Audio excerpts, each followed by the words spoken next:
আসসালামু আলাইকুম। আয়েশাস ডেইলি ব্লগে আপনাদের সবাইকে স্বাগতম। কেমন আছেন সবাই? আজকে আমি আপনাদের করে দেখাবো কি করে অতি সহজে বাইং মাছ আলু দিয়ে ভুনা করা যায়। তো চলুন আজকের এই রেসিপিটি শুরু করা যাক। ভিডিওটি শুরু করার আগে সর্বপ্রথম আমি আপনাদের কাছে একটি রিকোয়েস্ট করব। যারা আমার চ্যানেলে নতুন তারা অবশ্যই আমার চ্যানেলটি সাবস্ক্রাইব করে দেবেন এবং পরবর্তী ভিডিও সবার আগে আপনার সামনে পৌঁছে যেতে বেল আইকনটি ক্লিক করে রাখবেন। তো চলুন শুরু করা যাক আজকের ভিডিওটি। সর্বপ্রথম আমি চুলোয় একটি কড়াই বসিয়ে দিয়েছি, তাতে দিয়ে দিয়েছি পরিমাণ মতো কিছুটা তেল।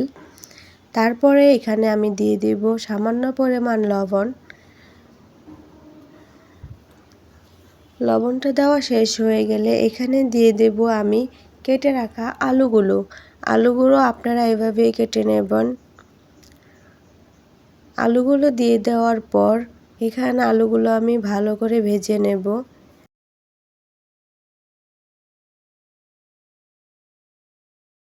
আলুগুলো একটু নেড়ে নেব। নেড়ে নেওয়ার পর এখানে আমি দিয়ে দেব সামান্য পরিমাণের হলুদ গুঁড়ো,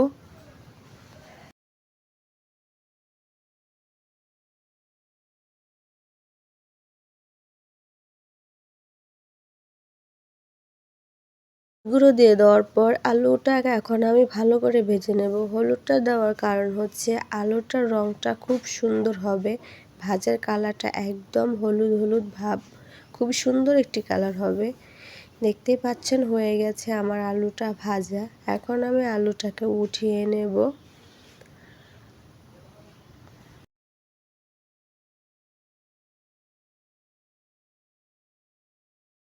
হয়ে গেছে আলুটা উঠানো। এখন একই কড়াইয়ে আমি একটি পরিমাণ পেঁয়াজ কুচি দিয়ে দিলাম।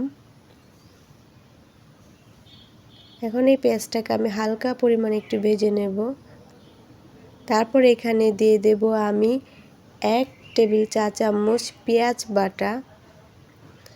আমি এখানে পেঁয়াজটাকে ব্লেন্ডার করে নিয়েছি। তারপর দিয়ে দিলাম হাফ টেবিল চামচ পরিমাণের আদা রসুন বাটা। তারপর দিয়ে দিলাম সামান্য পরিমাণের জিরা বাটা। এখন এই আদা রসুনটাকেও পেঁয়াজটার সাথে ভেজে নেব, তাহলে আদা রসুনের যে কাঁচা ভাবটা সেটা চলে যাবে। আপনারা সবসময় ট্রাই করবেন আদা রসুনটা যেন পেঁয়াজের সাথেই দিয়ে দেওয়া হয় তেলে একটু ভাজার জন্য, তাহলে এটার কাঁচা ভাব থাকে না। একটু ভাজার পর দিয়ে দিয়েছি সামান্য পরিমাণের পানিটা দিয়ে দেওয়ার পর আমি এখন একটু নেড়ে নিচ্ছি।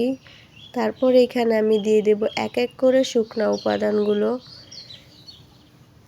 এখন আমি দিয়ে দেব 1 চামচ পরিমাণের মরিচ গুঁড়ো, 1 চামচ পরিমাণের হলুদ গুঁড়ো, 1 চামচ পরিমাণে ধনিয়া গুঁড়ো, দিয়ে দেব স্বাদ মতো লবণ। লবণটা আমি আগেও দিয়েছি, এখনও দিচ্ছি, তাই একটু কমিয়ে দিবেন, কারণ আলুটা ভাজার সময় আমি লবণটা দিয়ে দিয়েছিলাম যেন আলুটা খুব ভালো করে সিদ্ধ হয়ে যায় ভাজার সময়। এখন এই মশলাটাকে আমি খুব ভালো করে কষিয়ে নেব। মশলাটাকে একটু ভালো করে নেড়েচেড়ে কষিয়ে নেবেন।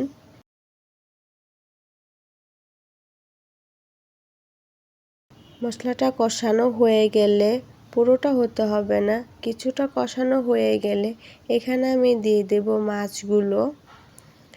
এটি হচ্ছে বাইম মাছ, কেউ এটাকে চিংড়া মাছও বলে থাকে। মাছটি দিয়ে দেওয়ার পর আমি আবার ভালো করে একটু কষিয়ে নেব। বন্ধুরা, যারা আমার এই রেসিপিটি দেখতেছেন তারা অবশ্যই বাসায় এই রেসিপিটি ট্রাই করবেন। এটি খুবই লোভনীয় ও স্বাদের একটি রেসিপি হয়, আপনারা না খেলেই বুঝতে পারবেন না। এবং আমার এই ভিডিওটি ভালো লেগে থাকলে অবশ্যই একটি লাইক, একটি কমেন্ট ও একটি শেয়ার করে দেবেন। মাছটা কষিয়ে নেওয়ার পর এখানে আমি আবার একটু পানি অ্যাড করে নেব, কারণ মাছটা হয়েছে কাঁচা। এটাতে যদি আপনি একটু ভালো করে না কষান তাহলে মাছের যে কাঁচা ভাবটা সেটা থাকবে এবং সেটা খেতেও ভালো লাগবে না। তাই আপনারা সব সময় ট্রাই করবেন যেন এই কষানিটা খুব ভালো করে কষানো হয়। এখন আমি আবার একটু ঢেকে দেব। ঢেকে দেওয়ার কারণে মাছটা অতি তাড়াতাড়ি সিদ্ধ হয়ে যাবে এবং ভিতরে সেই মশলাটা প্রবেশ করবে। তো আবার কিছুক্ষণ পরে ঢাকনাটা উঠিয়ে একটু নেড়ে নিলাম। একটু নেড়ে নেওয়ার পরে পানিটা শুকিয়ে যাবে। কিছুটা পানি শুকানোর পরেই এখানে আপনারা দিয়ে দেবেন ভেজে রাখা আলুগুলো। ভেজে রাখা আলুগুলো এখানে দিয়ে দেওয়ার পর আবার খুব ভালো করে আপনারা কষিয়ে নেবেন। এই মাছ কষানোর বিষয়ে একটা মজার ব্যাপার হচ্ছে, আপনি এই মাছটা একটু ভালো করেই যখন কষাবেন তখনই আপনি এই মাছের মজার একটু টেস্টটা বেশি পেয়ে যাবেন। আপনারা সবসময় ট্রাই করবেন এই ধরনের মাছের ভুনা করতে গেলে একটু ভালো করে কষিয়ে নেওয়ার জন্য। কিছুক্ষণ নেড়ে নেওয়ার পর আমি আবার ঢেকে দিলাম যেন একদম খুব ভালো করে সেদ্ধ হয়ে যায় আলু এবং মাছগুলো। কিছুক্ষণ পরে আমি আবার উঠিয়ে নেব, উঠিয়ে একটু নেড়ে নেব। নেড়ে নেওয়ার পর এখানে আমি আবার পানি অ্যাড করে নেব পরিমাণ মতো। বন্ধুরা, আপনাদের একটি লাইক, একটি কমেন্ট, একটি শেয়ার আমার পরবর্তী ভিডিও বানাতে খুবই উৎসাহিত আগ্রহী করে, আর অবশ্যই আমাকে সাপোর্ট করবেন। হয়ে গেছে আমার মাছ কষানো। এখন আমি এটাকে আপনি যতটুকু পরিমাণের কষানোতে মাখা মাখা করবেন কিনা সেই পরিমাণ মতো পানি দিয়ে দেবেন। আমিও সেই পরিমাণ মতো পানি দিয়ে দিলাম। এখন আমি আবার ঢেকে দেব একটু নেড়ে দেওয়ার পর। তাহলে কি হবে, এটা ঝোলটাও শুকিয়ে যাবে এবং মাছের যে মশলাটা সেটাও সবগুলো উপাদানের ভিতরে ঢুকে যাবে। ঢেকে দিয়েছি, কিছুক্ষণ পর আমি এখন উঠিয়ে নিয়েছি। পানিটাও শুকিয়ে গেছে হালকা এবং সেটা খুব ভালো সুন্দরও হয়ে গেছে। এখন একটু নেড়ে নেব, কারণ পানিটা আমি হালকা একটু মাখা মাখা রাখবো। আপনারা চাইলে আরও শুকিয়ে নিতে পারেন। হয়ে গেছে আমার এই মাছের রেসিপিটা। আজকের মতো এটুকুই। আল্লাহ হাফেজ।